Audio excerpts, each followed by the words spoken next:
All right, thank you for coming to Town Hall. My name is Shawman, for anybody who doesn't know me. I'm going to be facilitating. I don't like to use moderator, I'm using the term facilitator. This meeting, we're going to be going through things a little bit differently than we normally do. At a lot of these meetings, we're going to try to keep things a little bit more organized, for lack of better terms. How we're going to use that, how we're going to do that is using a term called the stack method of facilitation. And we're going to modify that stack method to make it even simpler than that. So no parliamentary procedures and Roberts and all that kind of stuff. The three things you have to worry about with the stack method is we follow an agenda. Everybody only talks when it's their turn, and we have a method for keeping track of who talks, and that's the stack. I'm the facilitator. Corey is what's called a stack keeper. He's going to keep, when anybody wants to talk during the meeting, instead of blurting out or anything else, you raise one hand, and Corey's going to be watching for that, and he's going to write your name down. So he's going to be watching the whole time. When you raise your hand, he's got, where's your staff, Corey? He's going to point his little fried baby head at you and let you know that he's got you. That was a custom-made last night's staff just for today's meeting. So one single hand just means that you're going to want to talk, and you'll be given that chance, time allowing. If you have something direct to say, if we're up here talking and a question is raised by somebody that's talking of an issue that you have a direct response to, you put two hands up and a cross. That means we'll stop. It might be like, I don't know what the cost of the generator was. And you go like that, and you'd be like, it was $21.60.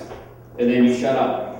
If you use it for something like, you're wrong, then you get tased and you get ignored.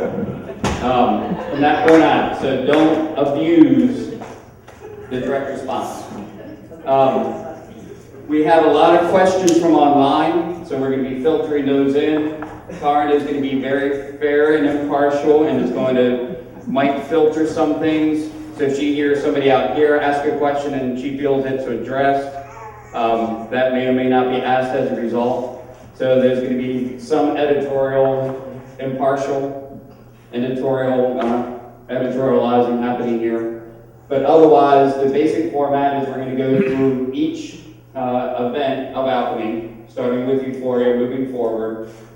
Any questions, each of the team leads are going to talk about that event. Once they're finished, we're going to move on to questions from the audience and from online. Right now it's easy because, surprise, surprise, there's no questions on any of the events and everything's on the board of directors. That's going to be held for last. So we're going to do the 4 events, Euphoria, then we're doing the fundraiser, then we're going to do Alchemy, then we're going to do decomp, and then we're going to go on to the board. Time allowed. Trying to keep personal attacks to a minimum, keep things very short and concise in your questions. If you have statements are fine. If you want to raise your hand and make a statement over how you think something should be, that's fine. Again, try to keep it quiet and simple and civil. I'm not going to bring up the timer unless timing becomes an issue. This is the time of year. If we get to the point where people are talking too much or we can't keep it civil in any other way or keep people from rambling on like I'm doing now any other way, then we'll bring the timer into place. So with that, we're also have this all recorded. So if anybody, I guess we can probably get that on the website maybe. We can put it on YouTube and then put the YouTube link on the website. So if anybody wants to see this, they can watch it on YouTube afterwards. And it's being, that is not a good sign. We already did that too much. That's why we're running late. We were doing that until 4 o'clock in the morning. And running late. So with that, we're going to go ahead and start with Euphoria, event 18, and move forward. So You said we're going to get to questions as long as time allows. What is the time limit on the whole? We're going to have to be dynamic. Right now we're starting late. What time is it? 5 minutes to 3. 5 minutes to 3. So we're starting an hour late. How long do you need to get ready for, you guys need to get ready for decom? An hour? Yeah. So we can go 3 to 5. So we've got 2 hours. We got 5 already, really. I would probably say we're spending an hour and a half tops on all the event need stuff and save a half an hour. Yeah. So we'll have, I think we'll have plenty of time. That we have 21 questions for the board when it comes time for that segment. So that's going to be the longest. We're leaving that for the last. And within reason, I don't think there's going to be a lot of humongous questions from you guys on each one of the ELTs. So at that point, when we get to the board discussion, the board will discuss everything that they want to discuss, and then we go to the floor and we go all the way until we run out of time. So if we have, as long as there's board members that are up here willing to talk, and we could probably even run into decomp time if we really need to and everybody wants to talk about it. So, any other quick questions before we go to the stack method? Does this need to be recording with the same program as well? No, we're recording the tape. Yep. Yeah, that's it. Yeah, it's only a dual core, so we can't do it. That's the backup computer. We're already on the backup computer. Somehow or another, in the 5-hour trip, my main webcasting computer took a dive on the way here, so luckily I have a backup. Any other questions before we go to stack method? Anybody have a question on the stack method? So 1 hand up, it just means you want to be put onto the stack. If you asked in order, 2 hands up, we'll interrupt everything. And with that, we'll go with Euphoria ELT. Thank you, Sean. Hello, everybody. My name is Tarek Hayat. I am one of the 4 ELTs that did Euphoria. Rebecca was the second one. And missing are Lee Roberts and Alex Holgren. What's that? No. I just go by first names. That's more than that. Anyways, the event was fantastic. It was awesome. We started off with keeping the cap at 751, and that's a question that I want to follow up and get some feedback from you guys towards the end. I want to hear what you guys thought about the cap, and if it was too little, too high, and how you want to see it in the future, and follow that up with why we decided that number. I'll start with happily noting that there were no major events, or no, injuries or bad incidents to report. It was very smooth sailing. It was, we had noise complaints on Thursday, but we kept it under control. People were cooperative, and it wasn't, maybe because of the size of the event, maybe because it was a good weekend to have it, who knows, but it was smooth sailing when it comes to noise complaints. What else? We had about 28 theme camps. Pre-build was awesome. Breakdown, not so awesome. Most of you probably were there. It's Sunday, it was lots of rain, and it was the smartest choice to put away all the sensitive stuff and come back next week and break down.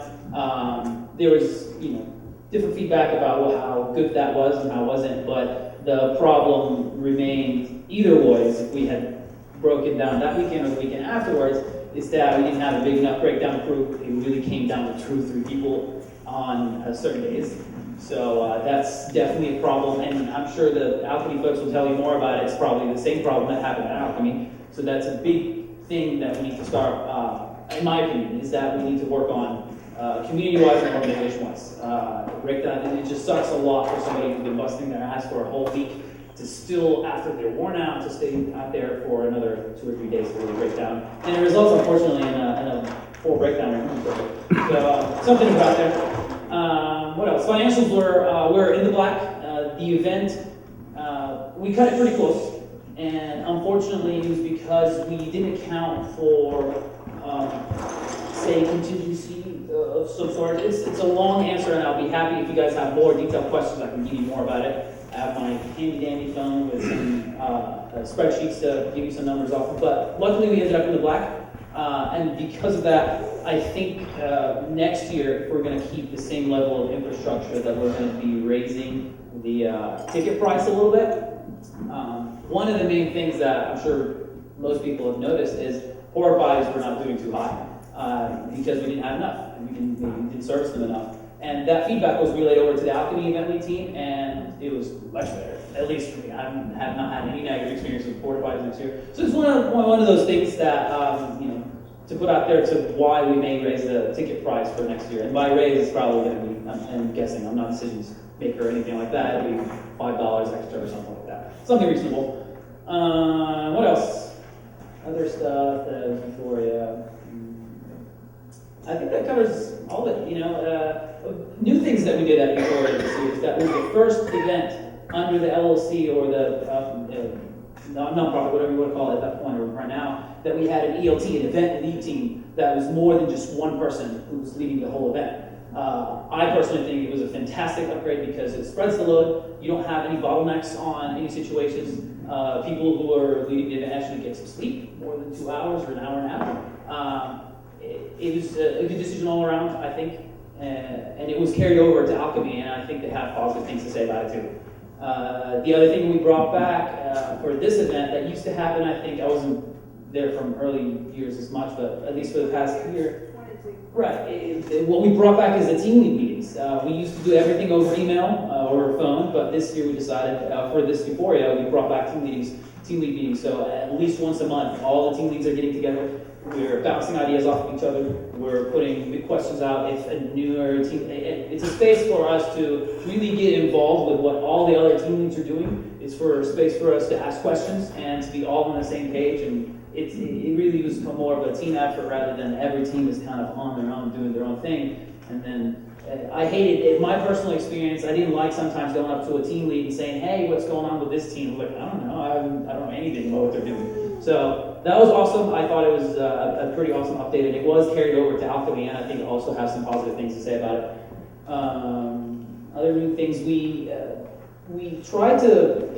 The big thing that was going on with the organization this year is that we wanted to spread out and reach out to the awesome people and the really qualified and driven people in the community to come in and help out. Instead of having a smaller group of people doing all the work, or most of it at least, we wanted to tap into more people. And I think that was the beginning at Euphoria, and we got at least a handful of super awesome people who carried over to next year, to name we had fire leads, we had new team leads. I think the percentage was 60% of the team leads for Euphoria were brand new. They've never done any team leading before.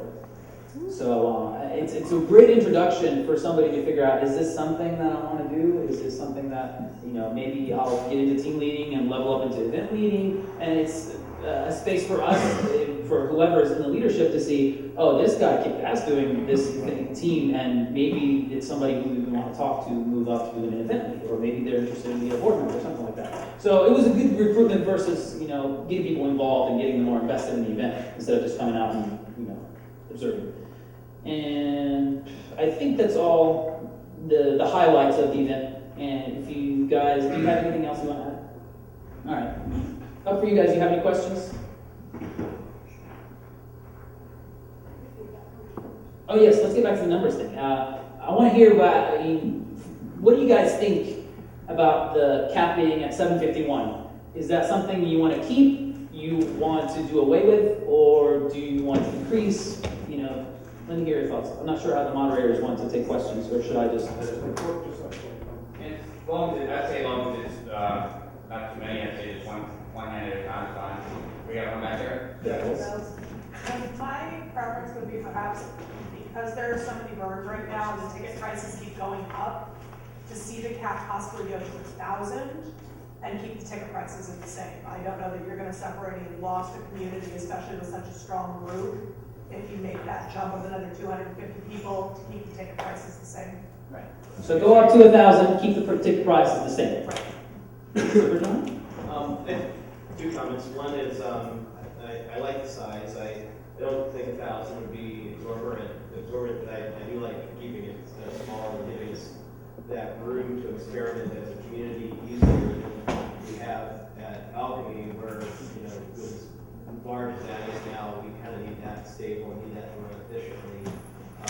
And the other is, what was the actual attendance number of through the gate for I think it was 50 less. It was a little over 700. I can answer that actually. It was 724 people. 724. Pretty close, yeah. So I mean, I felt that it was a good size of that size still, and, you know, I'd like to, I don't think 1,000 would be out of the question, but I would like to make sure that it's small, we don't keep bumping it up every year just because, you know, if we want to add more people, cost consistent or something like that. So the last part is that you do support increasing the cap every year goes up. No. Or we just want to keep it? Yeah, I would rather not see us every year start keeping it raised. You know, I think with Alchemy, I think we can potentially keep doing that because we're growing and maturing as an organization. And as long as the property employees feel like we can support it, I think that's when we can push that up. I'd like to see us keep Euphoria small and more able to be dynamic with than we can be with Alchemy. Cool. So in a nutshell, keep it around 1,000, a space for us to experiment, not too much of a jump. So, yeah, awesome, thank you. I mostly want to propose Super John on that. Having a smaller increase, I feel like maybe 1,000 is a little bit much. If you bump it up to 800 or 850, that's not so bad. I know you guys are kind of doing the prime numbers thing. It's not a problem, not taking it. Sorry. Just getting back to what you were saying with the moves that you made, changing how the event team lead structure was done, and that Euphoria ended up being a really good ground for you guys to figure that out for yourselves. I have to say, similarly for people on the other side of participating, it made a really good ground for some of us to do things that we wouldn't want to just jump in and Alchemy with almost 4,000 people there and feel safe doing it, you know? So I think that keeping it small and keeping it around the same area makes it a really great ground for people to figure out what's okay, what's going to fly, and what needs to be adjusted before we come back to a bigger event.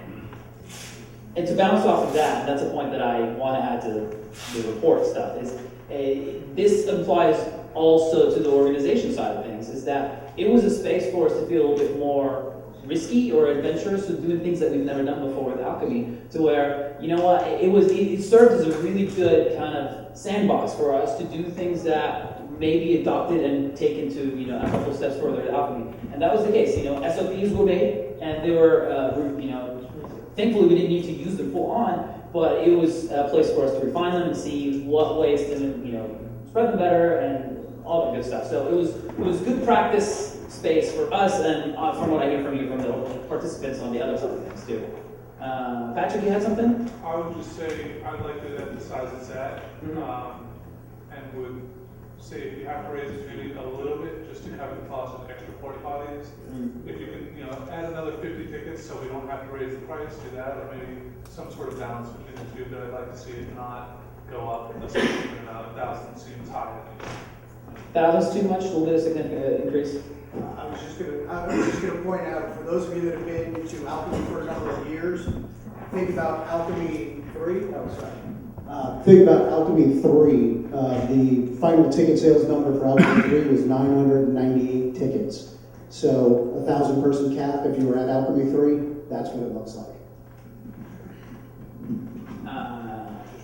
Starbuck, you had something? No? You're just flailing your arms a lot. I thought you were going to say something. Yes. I just want to concur with what everybody else is saying. I think that anything more than 1,000 is probably going to be much. I kind of think 1,000 is a little high, but 1,000 will be fine. David? I have a question. We keep talking about sort of a dichotomy between raising ticket price versus raising the attendance cap. Is adding more tickets going to provide enough funding in relationship to the additional people to alleviate the strain on infrastructure? I mean, it depends on how much we raise it. It depends on what we're trying to increase. For now, on, you know, the big piece that we're having is the porta potties, and that could be easily estimated to see. Okay, we need, for example, $5,000 extra in the budget. Can we raise this much on the ticket price, or can we bring in this many people in? Right, but especially with the porta potties, my question is, if you sell more tickets, that's more people using the porta potties. Is that ticket sale going to offset those additional people? Right. Here's the thing about anything that you're doing with a budget as an event lead.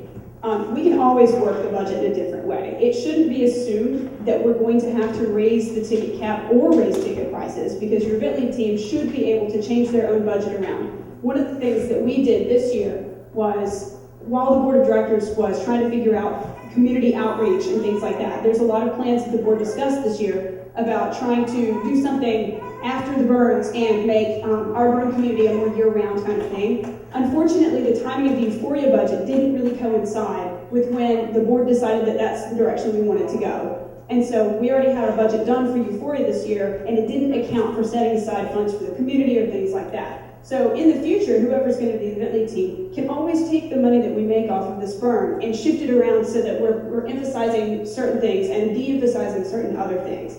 And so, I mean, it's a really good thing for us to discuss, what your opinions are on ticket prices and what your opinions are on the cap. But keep in mind, those aren't the only two answers, like you're pointing out. Yes. Just to be clear, I would rather pay $5 more and have really nice clean porta potties.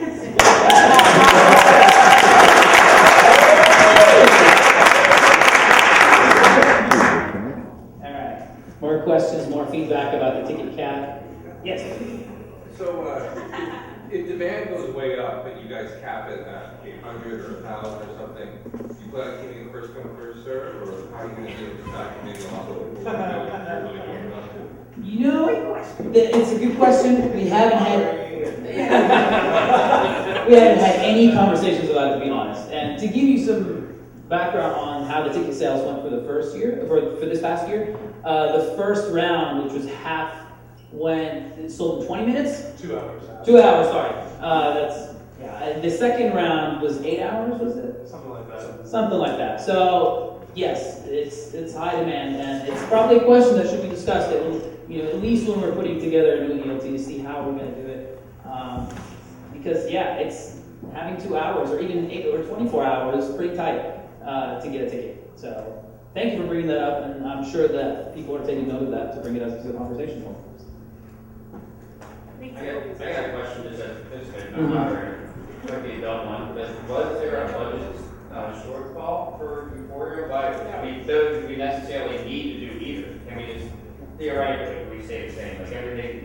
We could, and that's the thing, is that we can, if we decide before we start making the budget, is that this year we want to make this much of an increase to the priorities, to the porta potties, at the top priority, we're going to do it, and everything else carries accordingly. Well, let's say if we go back to Euphoria and do that shift, it may have to come out of something else that we spent money on. So the money is there, it's just a point of how we want to move things around, and if we increase the number of porta potties, we may have to cut something else.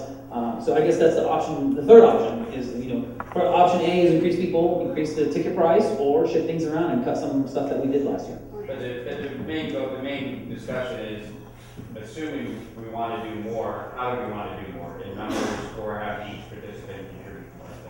The important thing to note is when whoever's the event lead team for the next year, they need to know in advance if we're moving toward a more community-oriented outreach kind of thing. They need to know that they need to account for kicking some money back to whatever the new organization is going to be or not. If that's the direction that we go with this, with the community, or if we're just focused on funding the event itself. If we're just focused on funding the event itself, we had no problems meeting our budget this year. It's just that in the end, what we're seeing is we've got some money set aside from Alchemy because we planned that to set aside for community outreach kind of stuff.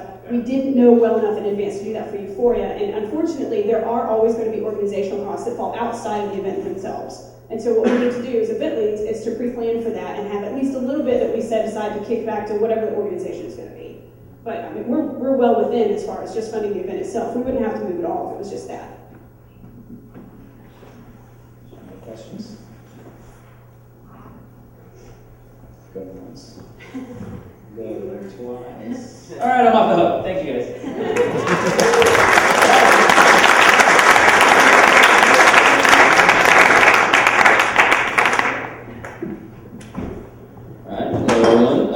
My name's Trevor. I was one of two of the ARC fundraiser event leads here with Chu.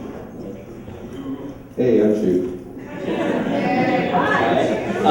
And both of us here co-led this year's Alchemy ARC fundraiser. I'll just give a quick rundown of some rough numbers. This was by far the most successful Alchemy ARC fundraiser yet. After the event and the online portion, we raised just over $6,000 for our projects. And then that with the $10,000 that was allocated for fund matching from the Alchemy Event League team brought us at just $16,068 for art going in this year. In previous years, it's been between, I think last year was $3,800. So a big jump this year, and I think all of you guys noticed that. Things like the Dirigo Lighthouse, things like the Power Bright, the off-road wheelchair. And so I think that this year was our most successful year for art yet. We had, over 20 projects submitted? Had 21, there were 21 submitted, 17 ended up coming to the event, or to the fundraiser, and 15 were funded and actually came to Alchemy.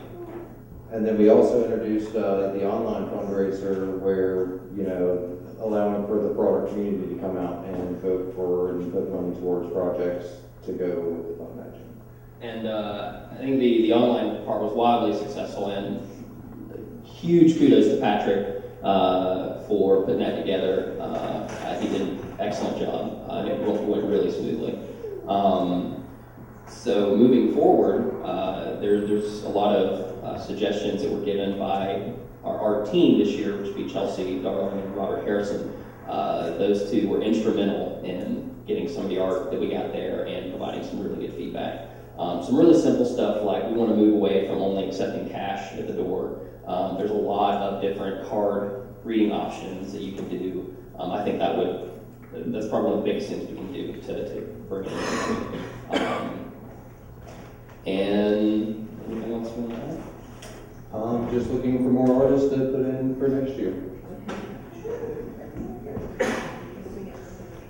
Yes. Oh, and thank you. One of the other big things we want to do is we want to move it earlier into the year. That was probably the biggest feedback that we got from Chelsea, and after she had talked to a lot of local artists, that it's like, if it's in the middle of June, late June, that's not really a lot of time. And so this year we're shooting to have it in the March, April time frame. And we can't give you specific dates yet, but we want to have it a lot earlier, give people more time to give us more time to work with the artists and give themselves more time to work on that. But all in all, I think it was a huge success. I was really happy to see just this huge influx of art, and I think the fund matching was a big part of that. Getting projects. Oh, and then this year the Everyman project. That was really fantastic to see, to bring him into it as a long-standing local Atlanta artist, come out to this event, and the big program we did on Friday night. But all in all, fantastic.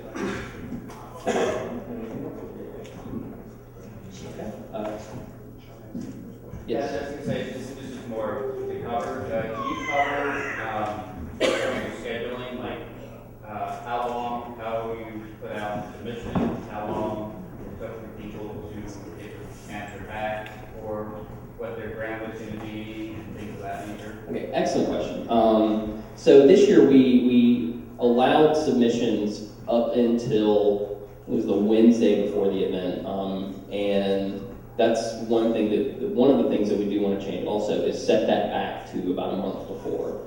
And the reason we want to do that is that we want artists to have, we want to be able to work, and we also want to open up submissions earlier. So have them, give them 2 or 3 months to put these submissions together. But if we cut it off a month before, it gives us more time to work with them, and maybe their budget needs tweaking, maybe their proposal needs tweaking, because they're essentially trying to sell themselves and their projects to you. And so we want to be able to work with them to make sure that all of their ducks are in a row. And so that will help them with their project. This year, the online fundraiser was 3 weeks after the event. I thought that was just enough time. I think it was spot on, and would want to do that again next year. And also the big thing is to be able to allow for time for big projects to be built in after the fundraiser takes place. Questions? Okay, so first off, I want to just say that I really love the way that you guys had the the live sort of this much money has gone to these projects thing happening at the art fundraiser. I think that was great, and if you can do that again, plus the online thing, super great. What I've really liked about the way Alchemy handles its art over the years is that it's really very community sourced. I work a lot with performance, and they have like an art board, and there's like a few volunteers that choose what gets funded and what doesn't, plus that money comes straight out of the tickets. This, I like how it works because it keeps it accessible for people. Maybe you can only spend your $45 on the ticket, but if you can donate more, then you can get online, pitch $20 towards a project you think is really awesome. So I think that's great. My question is, where did the fund matching come from, and when was the decision for that made? I'd like to hear more about the fund matching. The fund matching was earmarked from the Alchemy budget. It was $10,000. We made that decision either the February or the March meeting of some of the other. It was February. February. It was in the February meeting. We said, hey, we're going to set aside this $10,000. It's going to come from Alchemy, and that's kind of it.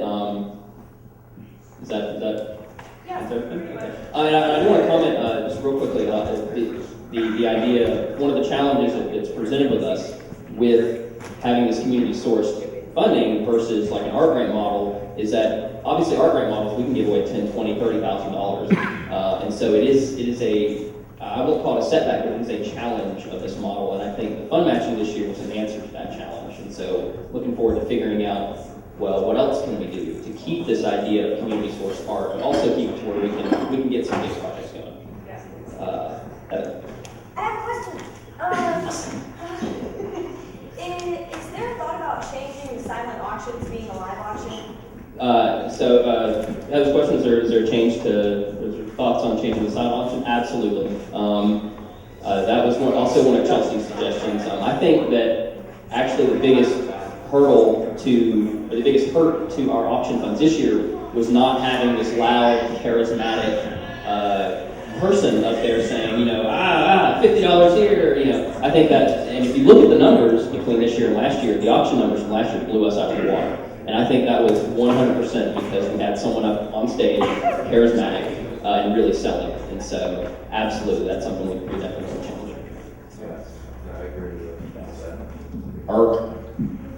You mentioned that you're thinking about the idea of moving the fundraiser up. I'm just curious how much thought we put in the fact that that's going to put it 3 months before Euphoria, and how much attention that's going to take away from Alchemy. I mean, I know personally a lot of artists may not want to devote a lot of time if they're focused on Euphoria 3 months before that event. And I wonder if the idea is going to get that up. I don't know if it'd be 2 events or something to keep the energy alive, or people who are focused on Euphoria still have a chance to submit art projects after they finish one burn, so they don't have to try to take on 2 at once. Yeah, absolutely.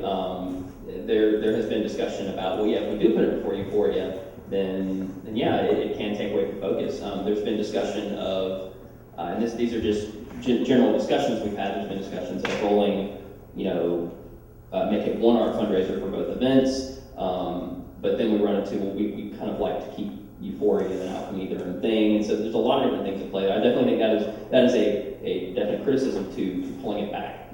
Now, as to how to address that, we haven't gotten too far into that, but it is definitely a concern, especially if Euphoria wants to start doing their own thing with art. How do we handle that? So it's definitely an important concern. So, John. On the feedback I would add for that is I like that tentative date, because if you go after Euphoria, you start bumping up into Burning Man and getting into that whole time period. Alchemy already feels, to me at least, like the, oh my god, no Burning Man, now it's Alchemy. Pretty much back to back, here we go. The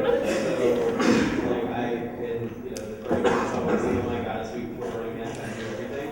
So I think that having it pushed way back, and that gives the opportunity to really eventually have some more bigger and elaborate art projects, because it's more year-round working on that.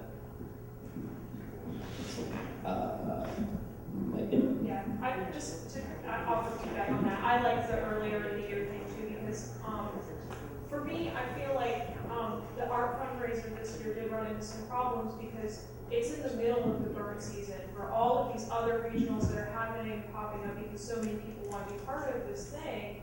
I think that you're going to do better if you have it earlier in the year, an indoor event, and people are really excited to start thinking about what they want to do at any burn, for the upcoming year. So I'm all for pushing it for earlier in the year, if you're going to get a better turnout and better art projects, because people will have more time. Plus, if you guys have the online thing, you can leave the online thing open for a considerable amount of time before the event, giving people even more time to get the money that they need for their projects. Yeah, and you make a really good point about running into the rest of the burn season. We've got Transformus, we now have Serendipity that's going to be around that time. Euphoria is likely, I can't say it's definitely, Euphoria is likely not moving too far off from where it is now. And now we've got the Florida burns, I think they're in April. I think preheat's in April. And so you're definitely right, it creates a challenge trying to squeeze ourselves in there. Yes, John? I got a question out here. I can say that we went through this almost the exact same process with PDF. We did the same exact thing, and we had 2 burns, spring and fall, everything else.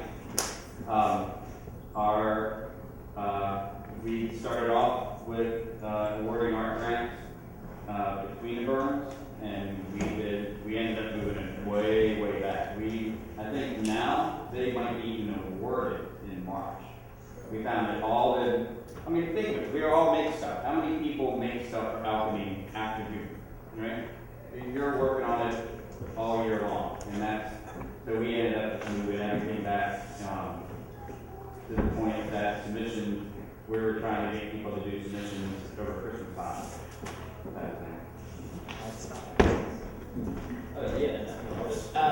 I had a project, Alchemy fundraiser, and my experience was that I ended up pushing, my project didn't take that long, so I just left it, put it on a shelf and didn't start working on it until later. So let's say somebody who puts in a project in March, and their project needs a month, they don't necessarily have to start out in a month, in March. They can just shelf it and wait for it until they're ready to do it.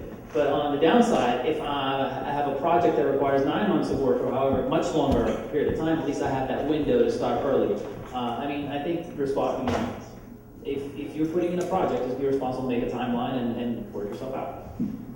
Oh, yes. So the other thing I was thinking in terms of opening for submissions, I know a lot of us, we walk out of Alchemy and immediately we're like, next year I want to do X. And we're so pumped about it then, if it's possible for you guys to open up for paper submissions or, possibly I want to bring to this immediately after Alchemy, the month after Alchemy, I think that would be great, and then that gives you plenty of time for people to be submitting things until you have a fundraiser in, say, April.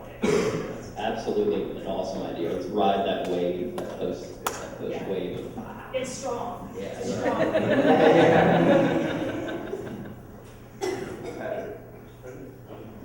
I just wanted to say that I didn't get to make it to this year's art fundraiser, but I did make it to last year's. As a result of me being able to stay and internet access was funky, I didn't get to give any money to any projects. I think giving the art fundraiser a bigger window and a bigger chance for people to participate as well as moving it earlier, I think that's a great idea. But I do think I just want to basically reinforce Eric's point about how it might conflict with Euphoria as far as taking attention away from it. I think that's an issue that we need to keep in mind. So I was kind of actually expanding on what he just said would be, what about, since you have an online auction, what about having the main event and then having the ability to submit to the online auction at multiple points in the year versus saying it's got all the submissions have to be done by this date, so that way again, maybe in June you open it back up again and say anyone who wants to continue to submit and allow more submissions. So you're saying that we should, we'll have the one event, the actual physical event, right. People can submit for that. But after that, we have the online option, and if we extend it, we can allow people to submit for just the online. Entry points that way. People can be like, okay, it's after June, I'm ready to start my right. Hey, it's a month before Alchemy, or 2 months before Alchemy, I have an idea. And it's, as far as I understand the way the technical details, and correct me if I'm wrong, Patrick, there's really nothing stopping that. You just throw it up on the website and there it is. I think it's a fantastic idea. If we can allow for that, then we should. I mean, definitely some logistical things to figure out, but it's a great idea. Yeah. I'm kind of curious, I think you mentioned there were 17 projects submitted, 15 funded. Did all of the funded projects come? Oh, yes, excellent question. Yes, they all came. All of the projects that received money from Alchemy completed their projects and came to the event. Cool, good job. Is that? I think so. Yeah, and that's a first, so that's awesome, yeah. I actually would like to respond to both of you. I heard there were some issues with our fundraising this year. Not very clear as to what those were. Would like you guys both to elaborate on that and how they were resolved. All right. Are you talking about any specific issues? You just in general like problems we had with the art fundraiser? I think one problem, and then I kind of touched on this earlier, was having the project's submissions right before the beginning of the event. And the reason that is that we got the majority, like 75-80% of our project submissions in the last like 48 hours. And so the numbers we were looking at after the deadline, and we were looking at maybe 2 or 3 projects and then all of them. And so I was looking at, well, how much money would we need to bring in total if we wanted all projects to stay minimally funded? And that went from a number, $1,000 up to $14,000 in a day. And so that was probably one of the biggest things. And that jump-started the online fundraiser. None of these projects are going to get funded, and that's really going to kill it. And so it was brought up, why not do an online fundraiser? And so we jumped on that. I think one of our biggest speed bumps that we had with the art fundraiser was actually the timing of the event itself. Basically, we had a team put together a little late in the year, and it only allowed for a very small window to be able to do the event. Getting stuck on the weekend that Serendipity decided to announce that they were doing their burn was a very big conflict of interest on all parts. I think by moving it in the middle of the year, moving it back in the year, that will solve that problem, trying to get away from it. There's only a couple in the spring, including Kentucky, and a couple other ones that we pretty much know what dates they have, and it'd be something easier to work around. The other part is that I know that it was confusing for artists to know exactly what the fund matching entailed, and that because it was a new process, it wasn't a very easy answer to answer. There was always, while we were figuring it out and getting it meshed out, we were trying to keep people up to date, and the final outcome I was very happy with, because the full 10 grand got split between all the artists. But I know that was confusing for some of the artists, and with working with them and getting feedback from them, I think that it's going to go a lot smoother next year. No. I was just wondering what the community thinks as far as with the art fundraiser overlapping Serendipity, what would the appropriate response from us have been? Should we have moved it? What the community in general thinks, should we have supported that new burn coming up its first year and moved the art fundraiser? Personally, I think that we should have moved the event, supported the event, moved the fundraiser, supported the event, and at least get it off to where, because we had a lot of our community that did go up to support it, so they weren't there to be able to interact with the fundraiser. Wait, I have another question. So why You guys need to be talking louder. The people online are having trouble hearing. So why didn't we do it? Repeat the question on the microphone. Okay. So why didn't? Yeah, if you agree that we should have moved it, why did we not move it? So the responsibility for moving that was. Can you rephrase the question so the crowd? Yeah. Oh, I'm sorry. So the question was, why wasn't the art fundraiser moved from the date that Serendipity chose? And just as a disclaimer, the board of directors is the one, or are the ones that make that decision. So Chu was not responsible for that decision. Just to exonerate.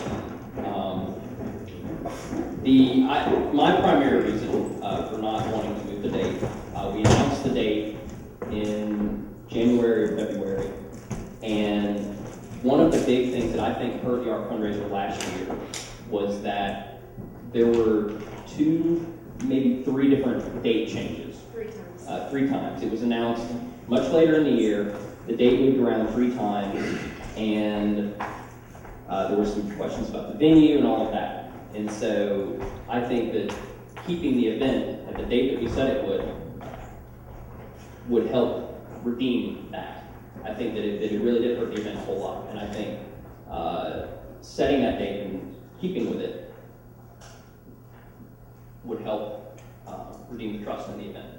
If any of the other board members want to, I guess, or I'm sorry. One blatant response, my response to that would be is that you also have to worry about the facility too. You can't just go to the facility and change it after the fact. Like, We didn't have. We didn't have. Right, yeah, we have a didn't. facility at the time that the day was there. We had not signed any contracts with any venues. So last year, like you said, it was moved 3 times, and we've gotten a lot of feedback from artists that essentially said it felt like we weren't taking artists seriously. We actually last year, I believe the year before this, we had 10 submissions, which was down from 12. And then this year we had 21. So it was, I don't know, I felt like it was a terrible choice in either direction, because I personally wanted to be able to say, we scheduled this event, it's important to us, this is when we said it was happening, we're not going to keep moving it. But at the same time, they'd already scheduled it, and you want to respect the new event too. So it was a really tough decision. Do we have any other questions for the art fundraiser? I just wanted to throw in with Megan. I thought it was kind of right before she spoke up about it. I thought I had that same thought that it would be great to capitalize on the energy after Alchemy, because when people do have all these thoughts about, well, this is what I want to do next year. Definitely. to expand on that, is there any reason why you can't have an extended extension? You just have like a 4 month, you plan on it, 4 or 5 months? I can't think of anything offhand. I think that it's an excellent thing to start thinking about, because I'm sure there are issues and all of that. I can't think of anything that's a killer to it. Patrick, internet. Yeah. Is it problematic? From the technical side, not that I can think of.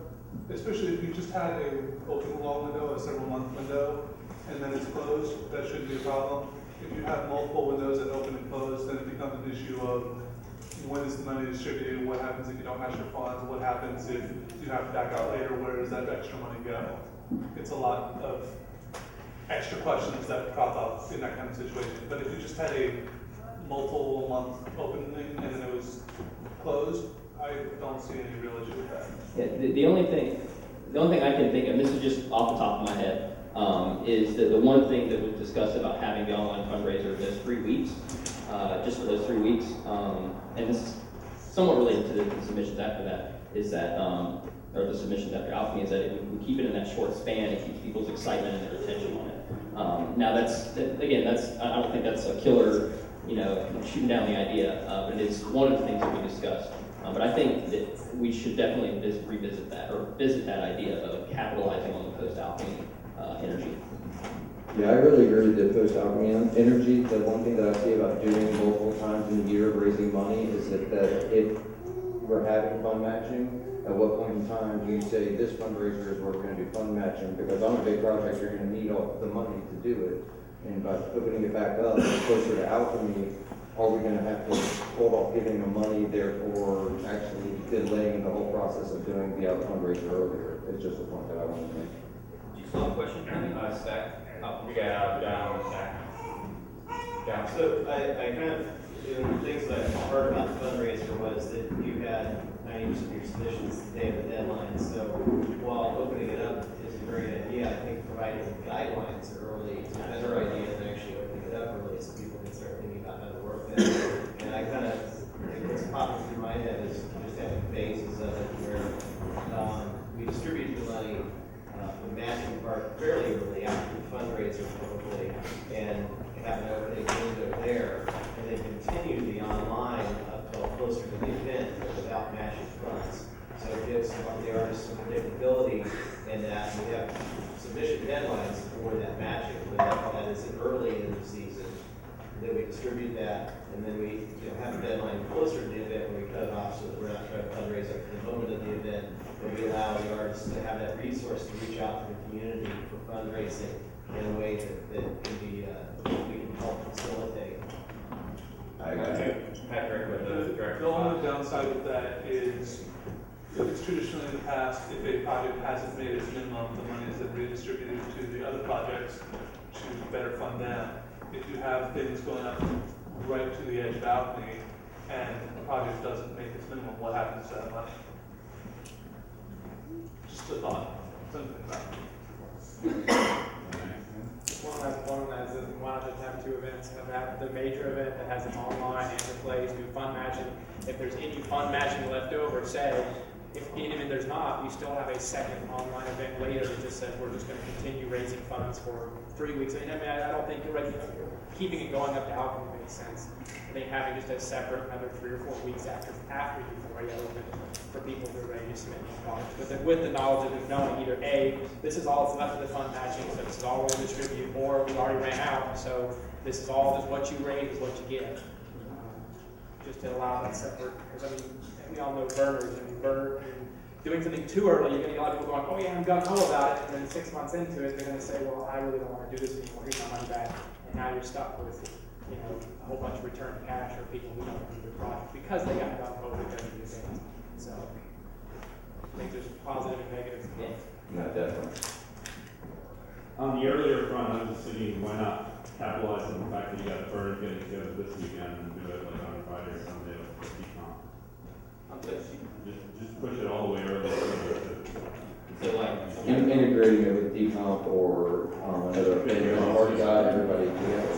Fantastic. I mean, that's definitely something to think because one of the original ideas behind the art fundraiser, and Rebecca can correct me if I'm wrong, was that to make it a fun thing to do, make it kind of like a party to entice people to come out. And yeah, we want to support art, but also needs to be a party to entice people. And the idea of maybe putting it along with something kind of party that we're already doing, it's an excellent idea.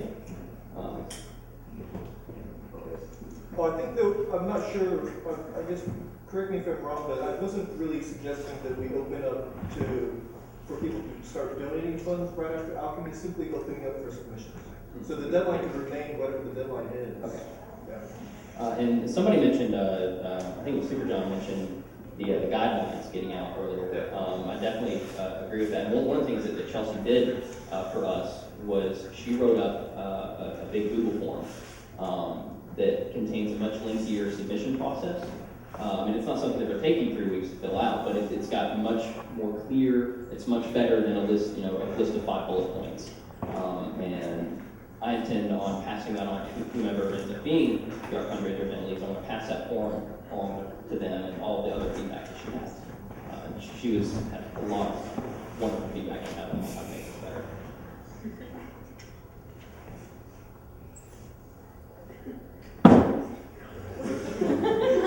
So if we've already got decomp, do we do anything in the first quarter of the year? If you want to have a separate event for the art fundraiser, why don't we do something similar to what we're doing right now? Just do it in February, so we're not. Because that would give everybody's budgets a break. Because this time of year, we're all tapping out from holidays, we just did the whole festival season. Our discretionary spending is low. If we run the fundraiser during February, March, what else is going on right now? And one of the things and when you do a whole other event for it, just like we're doing today. Right now, and this is not something I think that would continue to be a problem, is just time planning. We haven't even chosen event leads yet. But that isn't to say that it's not a problem we can fix, and we're already starting to fix that by choosing event leads earlier and all of that. And we are wanting to do it in the March, April time window, but there's nothing saying that let's do that right, let's get our event leads chosen earlier again, and then we can push it back to February. And so there's nothing, I personally think there's nothing saying that we can't do that. It's just, I think we want to move it back that early, that it's going to have to be a process. Are y'all currently seeking event team leads for we do have openings for the event team leads, and I think that they're going to be putting up information on that soon, so get involved or volunteer. We did, put my board hat on, we did have a submission form earlier this year, and we've had a couple of submissions, and I would like to get that out again at least one more time, because I know there are other people interested in leading this. Where will the information be going online though? Down. I'm sorry, I'm having a hard time.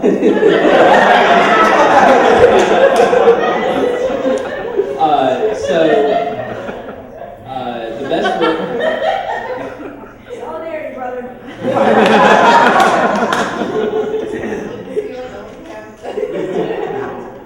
So